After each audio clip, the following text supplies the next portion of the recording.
Welcome back to Cowboys News TV, your one-stop spot for all things Dallas Cowboys. Today, we've got an exciting update on what went down for the Cowboys during the NFL trade deadline. Spoiler alert, it wasn't quite the splash we were all hoping for. The Cowboys made a few key roster moves, but they didn't shake things up with any major trades. So, what does this mean for the team?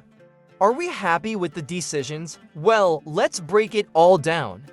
Before we dive into the details, I want to hear from you. How would you grade the Cowboys trade deadline moves, a B, C, D, or F? Let me know in the comments below. Your opinion really matters, and I can't wait to see what you think. Also, if you haven't already, take a moment to hit that subscribe button and turn on the notification bell. Your support helps us reach our goal of 12,000 subscribers. We're almost there. Agora, por favor, revise esse primeiro capítulo e, quando estiver pronto, posso continuar para o próximo, for o minivoca diz. Continue o ChatGPT diz, ChatGPT perfeito. Vamos seguir para o capítulo 2, corte de Andrew Booth, com cerca de 350 palavras. Capítulo 2, corte de Andrew Booth. The first major move the Cowboys made was the release of Andrew Booth, the cornerback they traded for at the beginning of the season. Booth had some high hopes after arriving in Dallas, but unfortunately, his time with the team was short-lived. Despite being given a few chances, including a brief start due to injuries in the secondary, Booth just didn't perform up to expectations. The coaching staff ultimately decided to bench him, and now he's been cut to make room for other players. At first glance, this move might not seem like a huge deal, but it does raise a few questions. The Cowboys gave up a low-risk trade, essentially swapping one underperforming corner for another. To me, this was a low-stakes gamble that didn't pay off, but it wasn't a move that will drastically affect the team's future. What matters is that they tried something and it didn't work out. No harm, no foul. But what happens next for Booth? It's possible that he'll land on the Cowboys practice squad, especially since they've had some injury issues in the cornerback room. They've still got some depth with guys like Kadoril Hodge and Josh Butler, who's even been called up over Booth in recent weeks. While I'm not overly upset by this cut, I still hope Booth could find a second chance, either with Dallas or elsewhere. Now, here's a thought. For you, do you think the Cowboys should have given Booth more time, or do you agree with the decision to move on? Drop your thoughts in the comments. I'd love to hear your opinion. And if you're enjoying this breakdown of all the Cowboys' moves, make sure to subscribe and turn on notifications so you don't miss any updates. Your support is vital for us to keep growing. Agora que o capítulo de este pronto, me avise para que eu possa seguir para o próximo. For o minivoca diz, continue o ChatGPT, diz ChatGPT edimo. Vamos para o capítulo 3, o era com Jordan Phillips, com cerca de 350 palavras. Capítulo 3, o era com Jordan Phillips. Next up, we have another roster move that raised a few eyebrows: the Cowboys' decision to cut Jordan Phillips. For those who might not remember, Phillips was acquired through a trade earlier in the season. The idea was that he'd bring much-needed depth to the defensive line.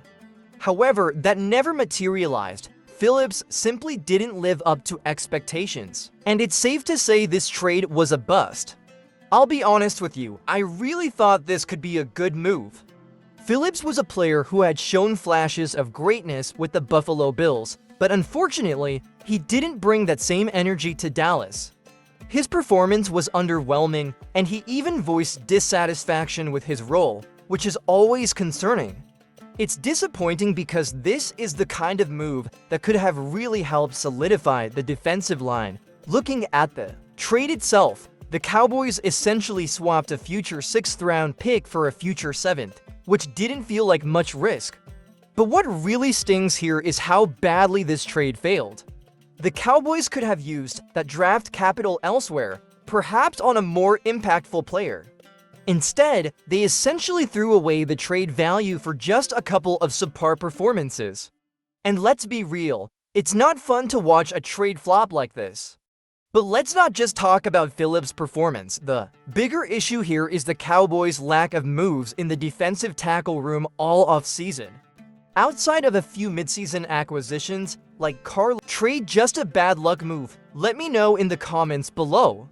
And of course, if you're enjoying the discussion, don't forget to subscribe and hit the bell icon for all the latest Cowboys updates. Agora Q o capitulo 3 foi escrito, minha vez para que eu possa seguir para o próximo. For omni voca dis, continue o ChatGPT dis, ChatGPT excelente.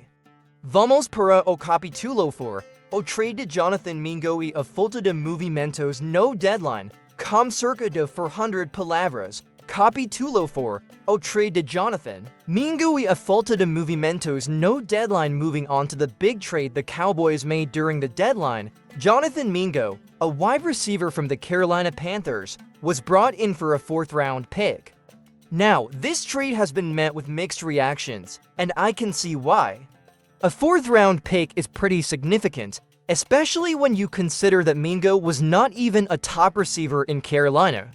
He was the Panthers' 5th option at the position, and now he's expected to be a key part of the Cowboys' offense. That's a lot to ask from a guy who hasn't exactly proven himself in the league yet. On one hand, the Cowboys to get a player with potential and, importantly, 2.5 years of team control.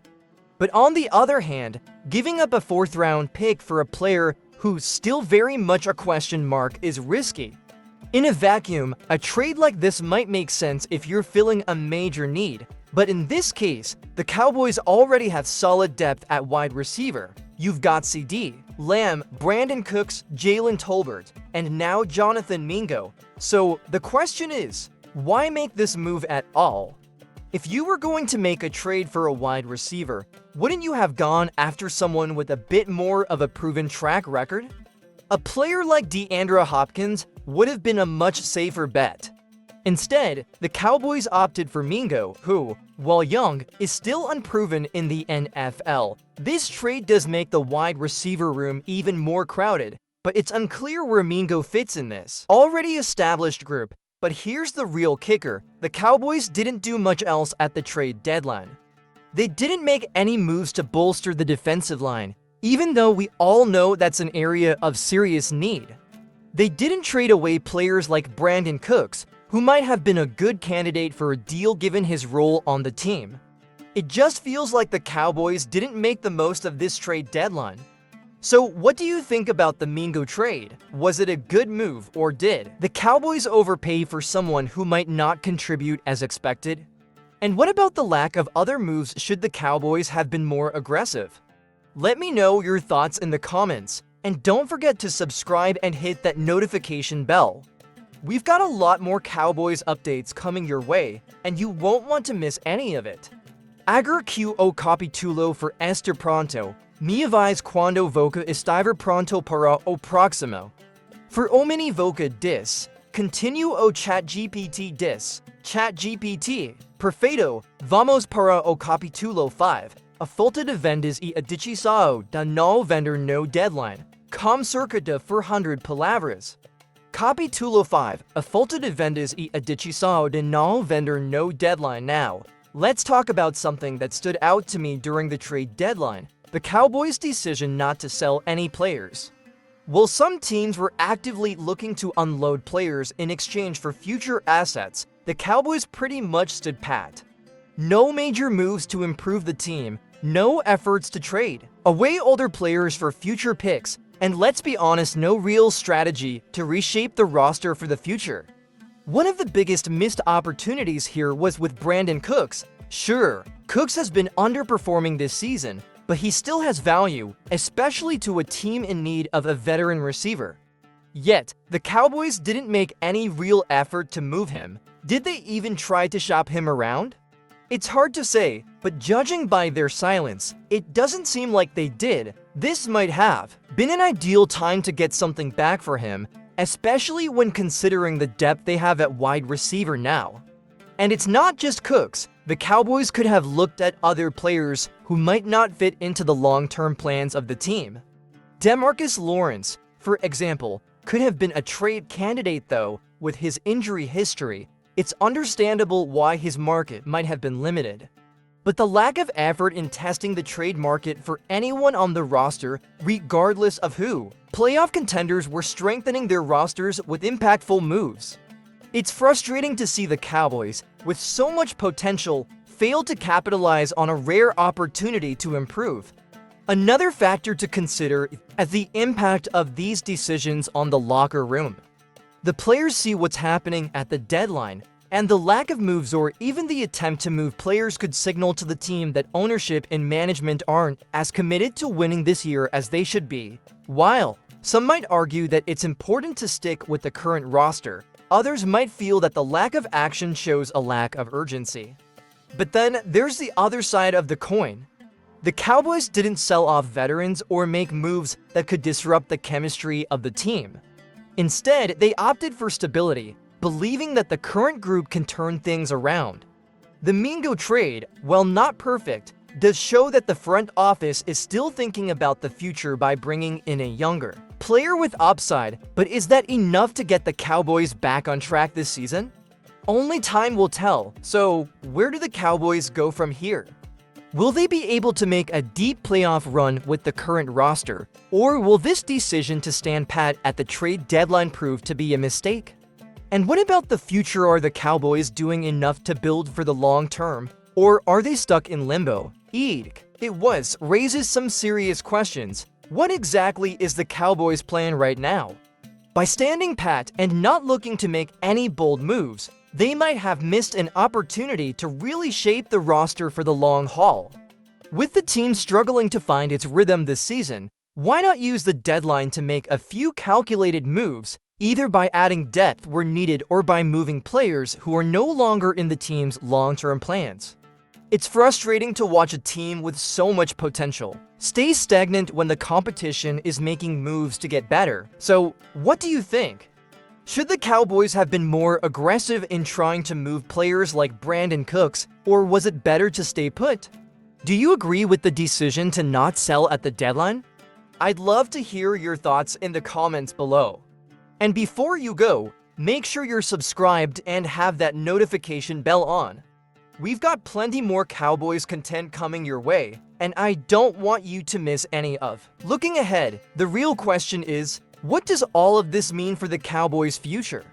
The trade deadline came and went, and while the team made one notable move bringing in Jonathan Mingo, their approach to not actively pursue trades or sell off players has serious implications for the team's long-term plans. First off, the lack of a major push to bolster the roster raises concerns. If the Cowboys are truly in win-now mode, as many of us hope, why not make more aggressive moves to shore up weak spots?